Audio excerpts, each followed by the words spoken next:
கிறிஸ்துவுக்குள் அன்பானவர்களே, இன்றைய தியானத்திற்கு நாம் எடுத்துக்கொண்ட வேத பகுதி எரேமியா 1:12.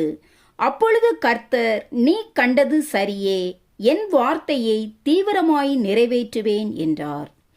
தேவன் இந்த உலகத்தில் தம்முடைய வார்த்தையை கொடுத்திருக்கிறவர் மாத்திரமல்ல, அதை நிறைவேற்றுவதில் எப்பொழுதும் கவனமாக இருப்பவரும் அதை துரிதமாக நிறைவேற்றுகிறவருமாக இருக்கிறார். இதனால் ஒரு விசுவாசிக்கு தேவன் தம்முடைய வார்த்தையை கொடுத்திருப்பது மிக பெரிய உன்னதமான சிலாக்கியம்.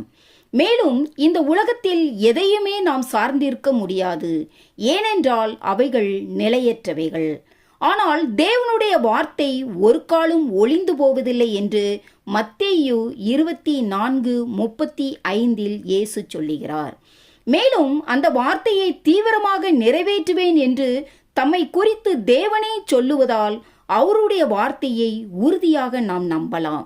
இதைத்தான் எசேக்கியேல் 12:25 நான் கர்த்தர், நான் சொல்லுவேன், நான் சொல்லும் வார்த்தை நிறைவேறும், இனி தாமதியாது என்று கர்த்தர் சொல்லுகிறார்.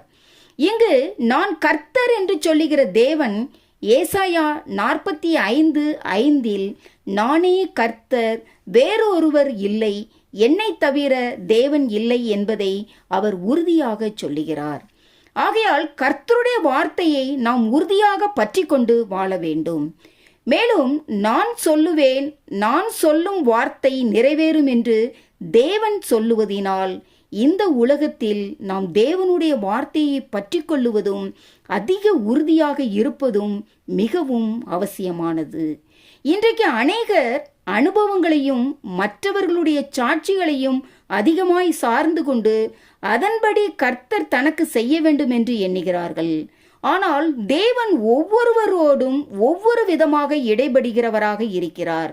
ஆகவே ஒரு விசுவாசிக்கு தேவன் செய்ததை கேட்பதை விட, தேவனே உம்முடைய வார்த்தையில் இவ்விதமாக சொல்லியிருக்கிறீரே, அதன்படி எனக்கு செய்தருளும் என்று கேட்பதே உறுதியானதும் நிலையானதும் நிச்சயம் நிறைவேறுகிற காரியமாகவும் இருக்கிறது.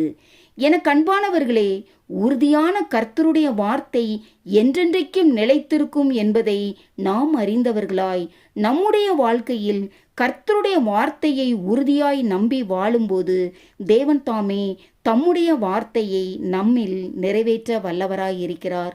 ஆமேன். அல்லேலூயா.